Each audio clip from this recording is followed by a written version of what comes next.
Hey everybody, welcome again. I'm Jesse Lee, the Online Program Director at the White House. I'm here with Austan Goolsbee. He's with the Council of Economic Advisors.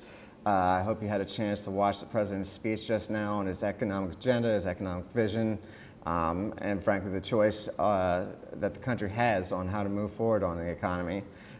We've been taking some questions on Facebook for a while throughout the morning. I've got kind of a stockpile here. Took some of your best shots, but we want to hear your questions now in the chat. If you're watching on whitehouse.gov, we invite you to follow the links over to Facebook where you can drop in your questions for Mr. Goolsbee. And we'll go ahead and get started. For those who missed the President's speech, maybe you can give kind of the real quick version of what he was talking about. Okay, I'll give the summary version. There's a theme and some new policies that he announced. The theme is really one that dates back to the campaign for all the last couple of years of the administration, in which the president outlines his vision that we've got to reestablish broad-based economic growth that benefits the middle class if we are to have a sustainable economic recovery in this country. That we were in a ditch when the president came in. We have begun to turn that around, but it was a very deep hole. And the way we're going to do that is by investing in our workers, having our businesses invest in factories and equipment, investing in research, training our people, that ultimately that's the long-run strategy we need to embody. And the new policy that he's outlined, you saw earlier this week, the president outlined a policy of infrastructure investment, forming an infrastructure bank that we would rebuild roads, bridges, runways as a way to both catalyze economic growth and to make investments for the future. And today the president's calling for making permanent, larger, and more simplified the research and development tax credit for businesses, and allowing all businesses in America that build factories or buy equipment here to expense that from their tax returns. So they would be things that will be quite beneficial to small business, to encouraging building of factories and the kinds of things that will create jobs. They follow up, the president has been for tailored jobs programs for all of the past year, and these follow up in that kind of a frame. All right. I wanted to go ahead and start with kind of a broad question. It's something that there was a huge thread about it on Facebook earlier. It's come up a couple times in the chat while we've been waiting to get started here.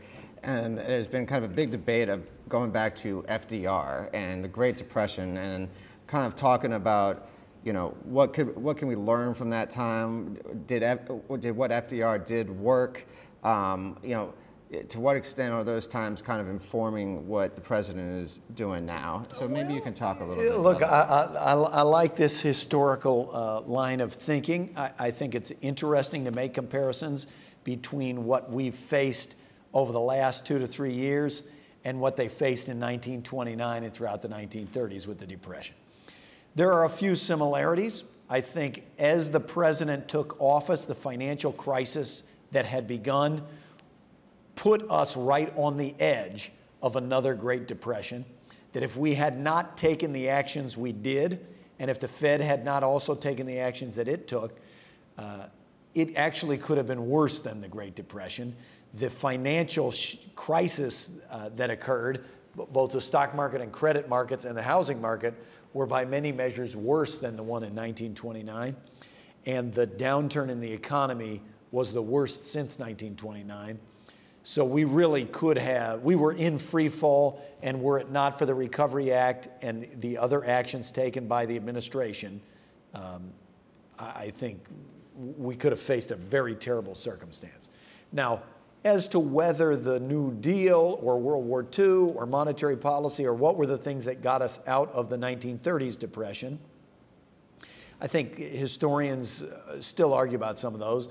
But there are a couple distinct periods which I do think are lessons for today, one of which being 1937, where they start on the path to recovery.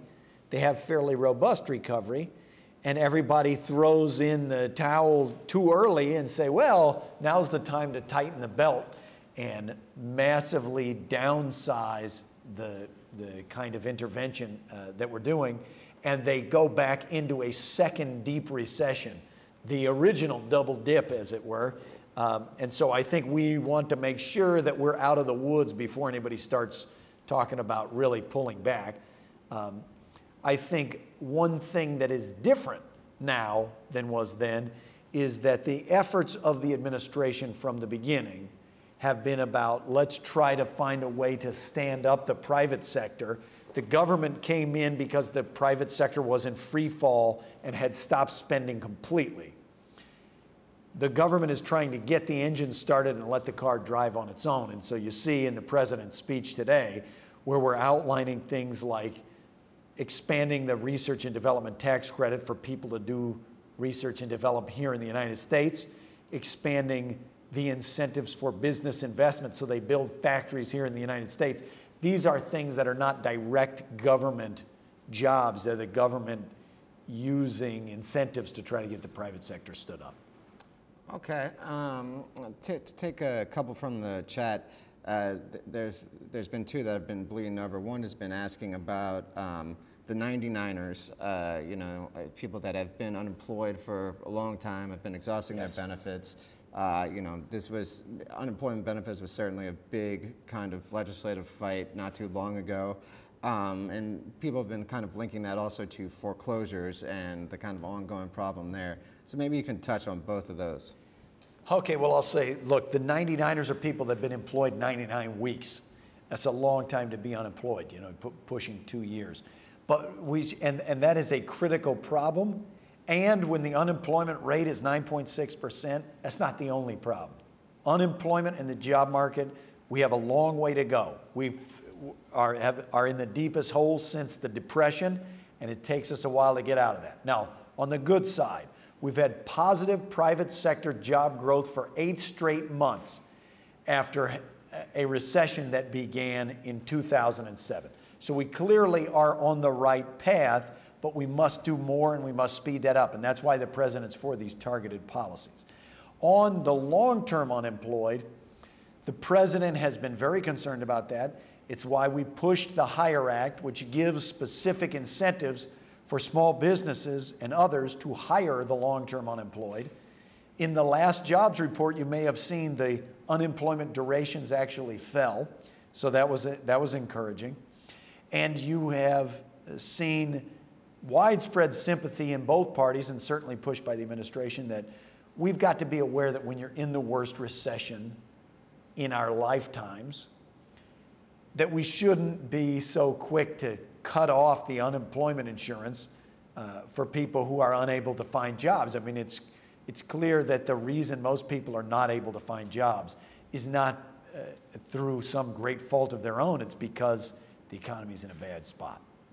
Okay, one of the things you talked about in your opening remarks, one of the things the president's talked about for a few days now has been this investment in America's infrastructure. So I'll take a couple questions we got earlier on that. B was on the positive side. She said America needs to catch up with the rest of the world on infrastructure. It's important to improve the infrastructure in this country if we're going to compete with countries like China. Sharon Binning, on the other hand, said all this infrastructure will not be jobs created for receptionists, bank tellers, bookkeepers, techies, office personnel, et cetera. And on, kind of a third route, Tom Clements said, do you think $50 billion is enough? Can we create an infrastructure bank budget to where the money is constantly flowing? Okay, all of those are good questions. The infrastructure, I think B's point is quite an important one. If you look at a lot of other countries in the world that are aspiring to grow, they are engaged in building airports, in building out ports, in repaving and modernizing their highway system in a way to try to attract investment to their country. We can't let that go by the wayside in a crisis. So I think there is a bit of a win-win that is possible here, which is it can help us come out of the downturn, and it will be the kind of investment that will be needed to put us on a growth path. To the charge that, well, those are only construction jobs and not receptionist jobs and techie jobs, etc., I would say a few things. One, the president hasn't just proposed that. He has proposed over the last year a series of targeted jobs type measures.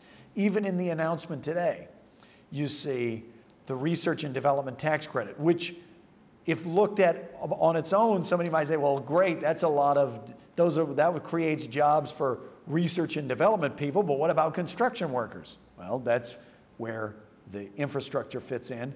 You look at the small business bill that the president has been pressing, that Republicans have tied up in Congress, but that absolutely should and must be passed. That's going to gear toward the entire small business sector across every industry and every occupation type.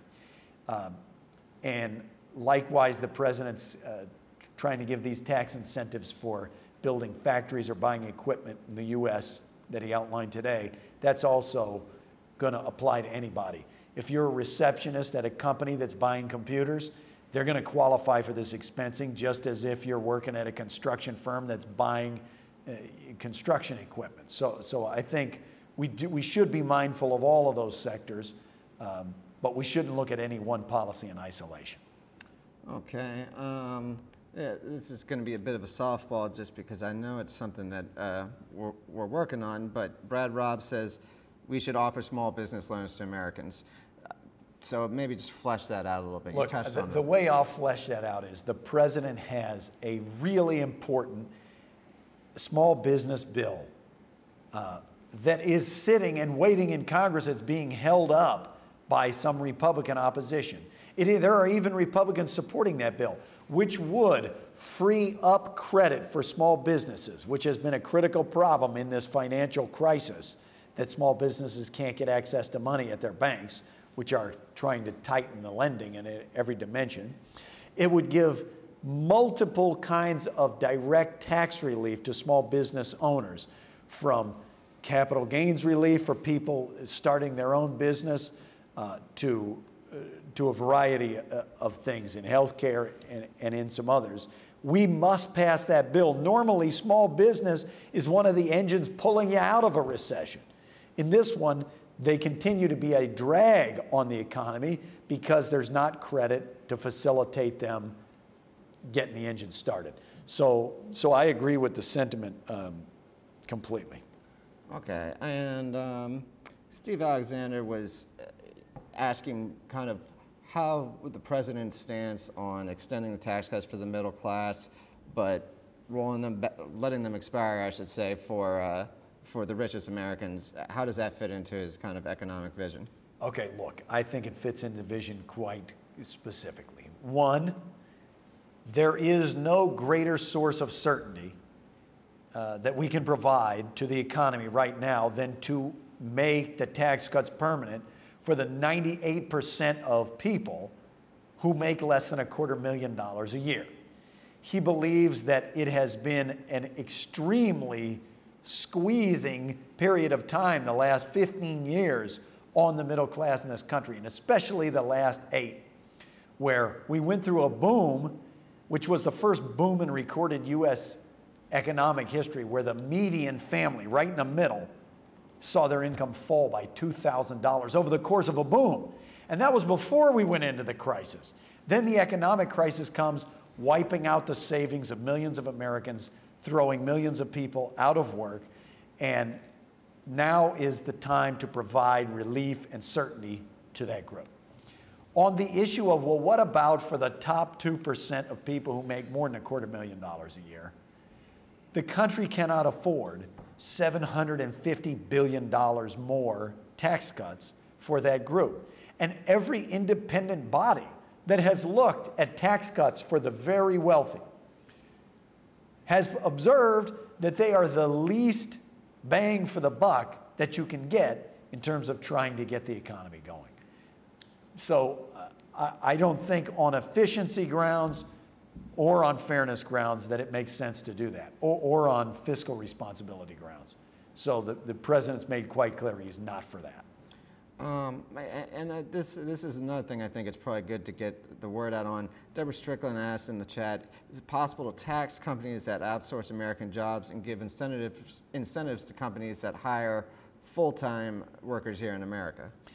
Well, look, the president has, for many years when he was in the Senate, since he's been in the administration, tried to identify tax breaks for companies that ship jobs overseas and tried to take away the imbalance that it encourages companies to do that.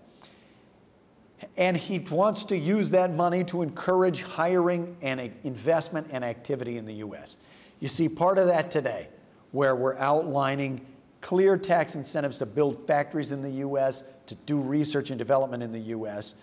In the HIRE Act, which I described before, which passed, the president put in place direct tax incentives that would reward companies for hiring the long-term unemployed or for expanding their employment. And I think we ought to keep pressing on all of these different ways because, as Deborah raises, there are two sides to this. One, we want to have a level playing field for American companies that are competing abroad. We don't want something that tilts the playing field, encouraging them to move factories to other places.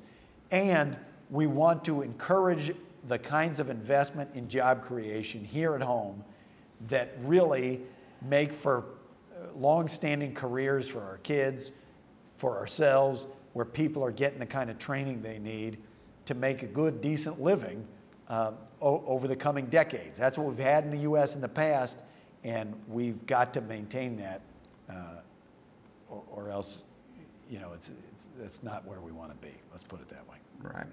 And yeah, if you go to whitehouse.gov, you'll and you kind of go to the search box and search "Made in America," you'll find that's a theme that the president's kind of hit on hard in a lot of his recent speeches.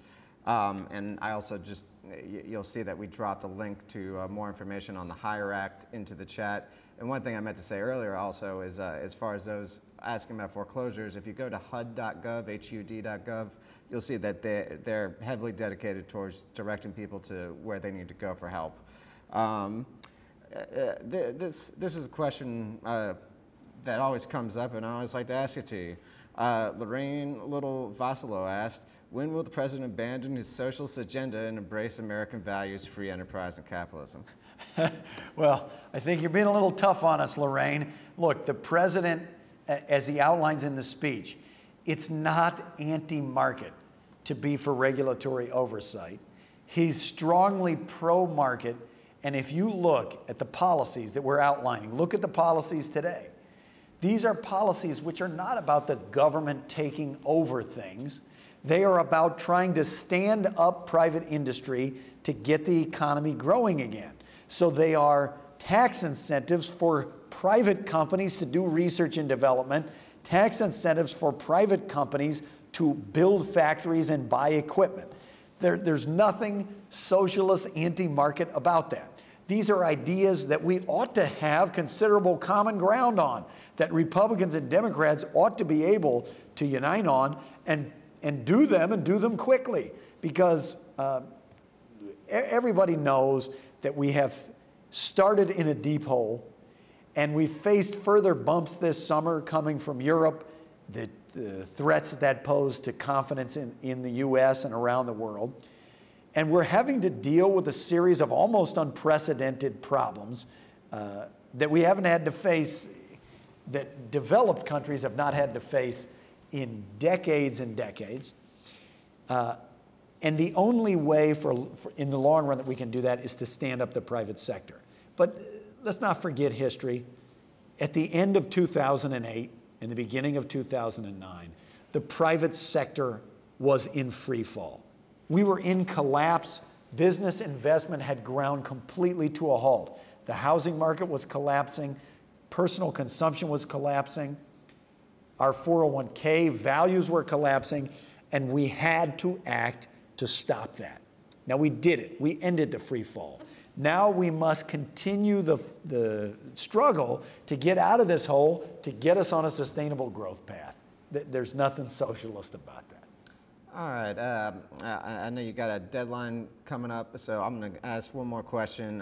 Okay, lightning round. Here we go. Right. Jose Serrano says, what about the people who are making nothing at all? I'm not going to take an $8 job for something I was getting paid $25 for. I guess the question I'd kind of extrapolate from that is, can you speak a little bit to kind of the middle class struggling in general, not just kind of those unemployed, Look, but those they having have. to take a little less? It's a good reminder that the squeeze on the middle class predated this crisis. It was in full swing over the last 8 years, where the middle class's income was falling despite the overall economy and corporate profits doing very well. And now you add on top of that squeeze the double squeeze associated with the worst downturn since the Depression. We ought to be concerned about job creation and incomes of the American people who are in jobs, which have also been strained, and people who got moved to part-time employment when they wanted to be working full-time, and people who dropped out of the labor force who really wish they could be there in a job, but they got discouraged. All of those things mean the job market's condition is worse than even the basic numbers convey. That is what happens when you're in an economic downturn of this magnitude. And the president comes to work every day, and we're going to hammer at that wall with targeted jobs policies, with everything we can do to get us back on the path. 8 straight months of private sector job creation is a good start, but we've got a very long way to go. And it's about creating jobs, and it's about rebuilding the incomes and the retirement safety net for all the American people. I mean, we're all in this thing together. All right. Well, for those who missed it or coming in late, we'll have video of this whole chat up later, along with the president's full speech. Thanks a lot, Austin. Thanks a lot, everybody, for participating. Thanks for your time.